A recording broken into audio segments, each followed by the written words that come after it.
एक बार की बात है, दूर के देश में एक छोटी सी लड़की थी जिसका नाम लिली था।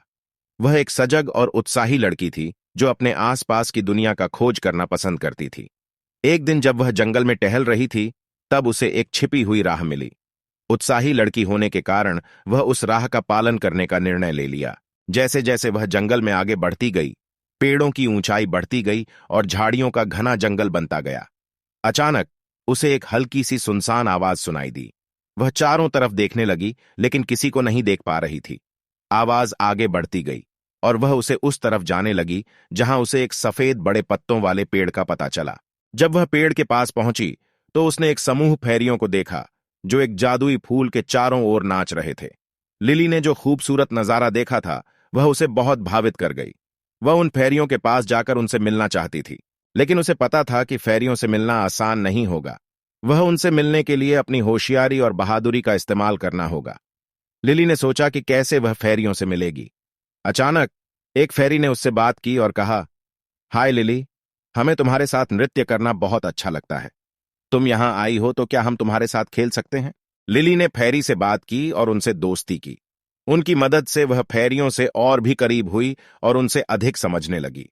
फेरियों ने उसे जादुई फूल दिया जो उसके लिए एक वरदान साबित हुआ। उस फूल की मदद से लिली अपनी दोस्तों की मदद करने लगी और उनकी मदद से वह अपने आप में भी बहुत कुछ सीखी। उसने दोस्ती का महत्व समझा और यह भी सीखा कि जब हम एक दूसरे की मदद करते हैं तो हम अपनी जिंदगी को और भी सुंदर बना सकते। वह अपनी नई दोस्तों के साथ हमेशा मिलजुल करती रही और वह दिन दिन उनसे बहुत कुछ सीखती गई। लिली अब एक नई और समृद्ध जिंदगी जी रही थी जहां उसके पास सब कुछ था। एक दिन लिली ने फिर से वही संगीत सुना जो उसने अपने जीवन की पहली रात सुना था। वह सोचने लगी कि वह उस फिरियों के पास क्यों नहीं गई।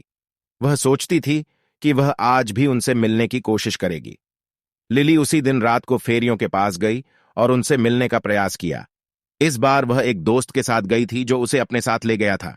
लिली ने फेरियों से मिला और उनसे बातें की। उन्होंने उसे उस जादुई फूल की याद दिलाई जो उन्होंने उसे पहले दिया था। लिली को याद आया कि उस फूल की मदद से वह अपनी दोस्तों की मदद करने लगी थी।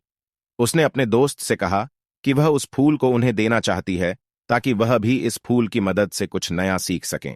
वे अपने अपने विचारों को एक दूसरे से बांटते हुए अपने जीवन में नई उमंगों को प्राप्त करने लगे। लिली बहुत खुश थी कि उसने अपनी दोस्तों को इस जादुई फूल की मदद से खुशी की नई दुनिया दिखा दी। उसे यह भी अनुभव हुआ कि जब हम अपने समय का सही उपयोग करते हैं तो हम सफलता प्राप्त कर सकते हैं और खुश रह सकते हैं।